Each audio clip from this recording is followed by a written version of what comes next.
Okay, testing.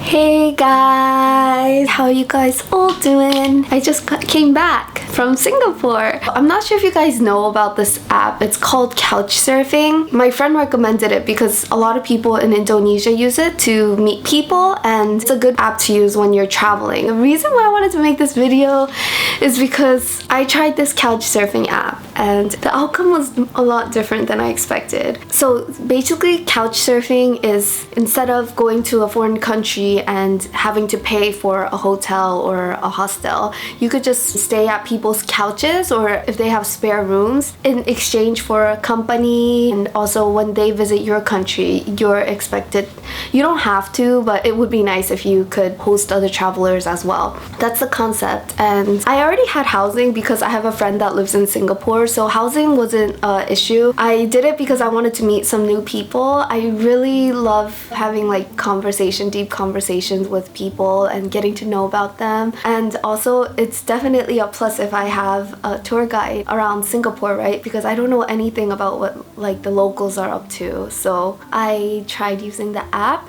and let me tell you, it was quite the experience. So how I met people, I think it's a girl thing, but if you are a girl on Couchsurfing, most likely people will message you first. And that was really good for me because I'm afraid to approach people because I have a fear of, I don't know why, I'm really afraid of getting rejected. So when you get messages from people, you could look at their profile and there'll be references. For example, if they travel a lot, people who they met during their travels would write references on their page. And lo and behold, out of the 6 people that I met in Couchsurfing, the ones with the most references and the most positive references turned out to be the scariest. Yeah, kind of creepy-ish. In fact, I ended up having to report one of them. Yeah, it was kind of scary.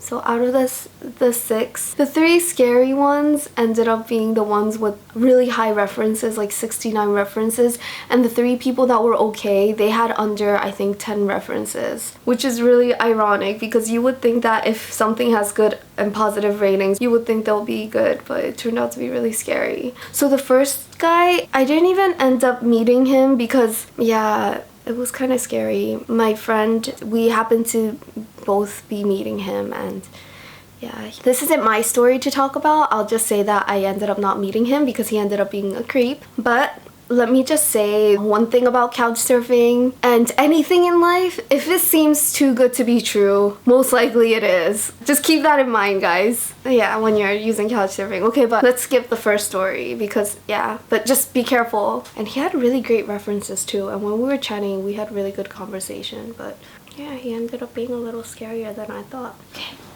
I'm getting scared. Okay, the second guy that I met. So this guy, he didn't do anything wrong. It's just that we just didn't click as people. This is just like a pet peeve of mine, I guess, but he said that he's gonna show me around, but he ended up being a really stingy person. And by stingy, I mean like I wasn't expecting him to buy all of my meals because that's not what Couchsurfing is for. But the thing is, like, he said let's have lunch together, so we went out for lunch, but he didn't even want to spend money on lunch. So basically what happened was I just ordered something to eat because he brought me there anyway, and he basically just watched me eat.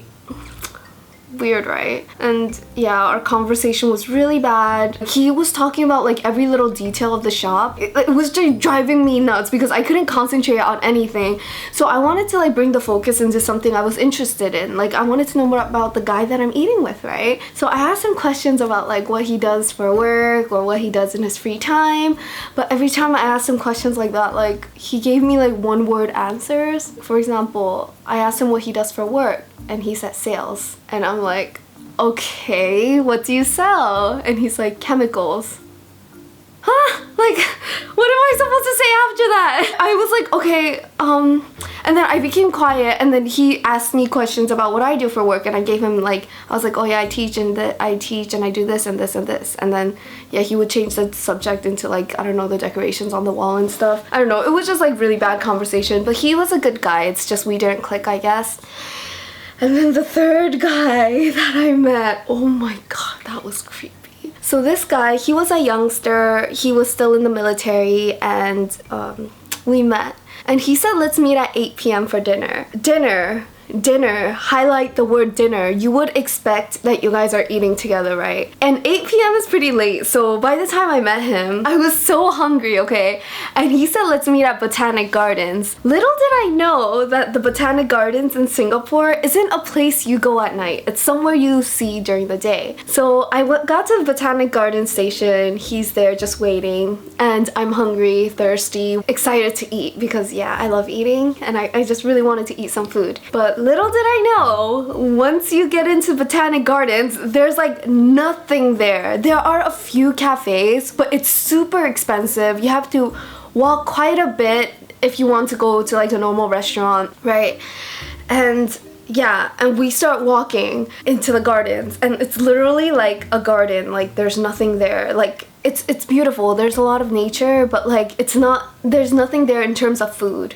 And your girl wanted food. I was low-key hangry. It was so obvious this guy was trying to make like a romantic vibe because he's walking so damn slow and it's night and it's cold and I feel mosquito bites like biting me all over my legs, and I'm hungry and I'm thirsty and I'm telling this guy like I'm thirsty, and I was like genuinely really thirsty. More than hungry, I was really thirsty. And you know, if we're walking slow, we're gonna have to talk, right? But then because I was so thirsty, talking made me even more thirsty, and it was kind of tiring to even talk because I was so thirsty. So I was completely honest with him about that. I was like, you know, I'm sorry, but like I can't concentrate right now because I'm so thirsty. Can we like go find the nearest like convenience store vending machine or any like shop nearby so that like I could drink some water and we could have like a normal conversation. I felt bad because I couldn't concentrate on anything he was saying except the fact that I was thirsty. So we're trying to look for a place. He's still walking super slow. When I told him, I reminded him like 3 times during the walk how thirsty I was, and he was still walking super slow, which was really annoying. Eventually, I don't know if he was being lost on purpose, but we ended up walking for a really long time, still not being able to find any shops because yeah, there isn't any shops in the Botanic Gardens. So we went to a cafe. It was really expensive, but I just told him let's just go in because I didn't want to walk anymore with him and not knowing when I'm gonna get a drink. Like I couldn't concentrate on anything, okay?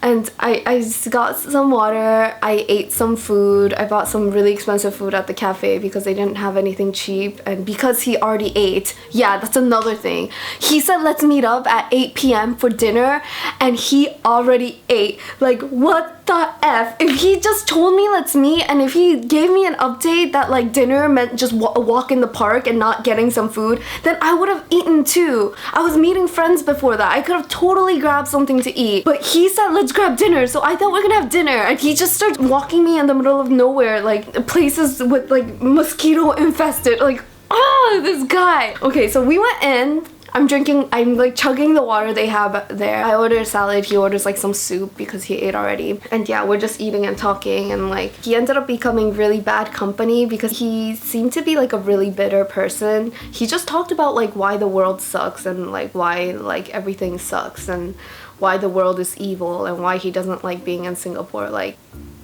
come on, dude. To put the cherry on top, he didn't have cash with him. I was short in cash too, so he insisted that he pays everything in credit card and we meet again and I could just buy him a meal next time. But I really didn't want to meet him again. That's why I just like, although I barely had any cash, I basically gave him all the cash that I had for the one meal. And yeah, I fast walk. I like, when we were walking in the park, like say this is me and this is him, I was walking like this and like walking really fast so that he could catch up with me. And then yeah, we went and yeah, so that happened. So that was the first 3. The last 3, they ended up becoming really great people. Actually, no, I met 2 more people after that and 1 guy on Tinder. So the first 3 was like that, and the last 3, they ended up, yeah, it ended up becoming really good. Basically, it was good because we had good conversation, and we also met other couch surfers, and yeah, we just hung out, looked around. Surprisingly enough, this guy had like really few references. His profile was like very not detailed. The reason why I trusted him was because he had the same name as my first crush back in high school, my first love. That's why I was like, oh cool, like I don't know, that's the only reason why I trusted him. And also keep in mind, I'm meeting all these people in outdoor places like food court where there's a lot of people. So yeah, that's also another thing that I kept in mind. I wouldn't meet someone at their place. But yeah, so we went to a food court. Yeah, we just had a really good time. And with him, because we had a good time, I met him a couple times more during the trip, which is why I didn't meet like that many new couch surfers after that. And the next guy that I met, yeah, we just had really good conversation, like so good conversation. And yeah, just another good time. Yeah, we just like ate food, looked around Singapore, and yeah, it was just really fun. The last person was someone that I met on Tinder. Of course, on Tinder, it's usually like, it's the same everywhere. There's a lot of people that are just willing to sleep around, but I wasn't up to that. I don't want to do like one night stands and stuff. So one guy, he just seemed really like sweet, not too flirty, just like a really playful guy. So we decided to meet, and yeah, it turned out to be good too. And the last three that I'm talking about, like the 3 people that I'm close with, I still keep in touch with them. So yeah, that was my couch surfing experience in Singapore. Yeah, made some good friends, learned some new lessons. So I guess if you guys want to use couch surfing, I guess my warning would be, like, as sad as this might sound, don't trust the references. Just don't. Because the references are BS. Like, it made me question if they even wrote the references themselves, even though it's almost physically impossible because they're like, unless they made like 160 accounts. Except Tao, she has a lot of references, but she's a good person. Make sure you meet in an outdoor place. Don't agree to stay in someone's place like that. Because it's not official, make sure you have a plan B as well. And for safety, if it's possible, I would recommend using couch surfing with someone else, not alone. I was lucky enough that I had a friend that I could stay over her place, so I didn't have to, you know, I always had a roof over my head, so this was just solely to meet people. But if you're want to use it as like a hotel, be careful and make sure you have a plan B, because sometimes there are creepy people out there. So yeah, make sure you have a plan B so that you're not like roofless. And yeah, that's my experience with couch surfing. Share in the comment down below, let me know what you guys think, and if you guys ever use couch surfing, what your experiences was like. Thank you guys all for watching, and I'll see you guys later. Bye guys. Mwah.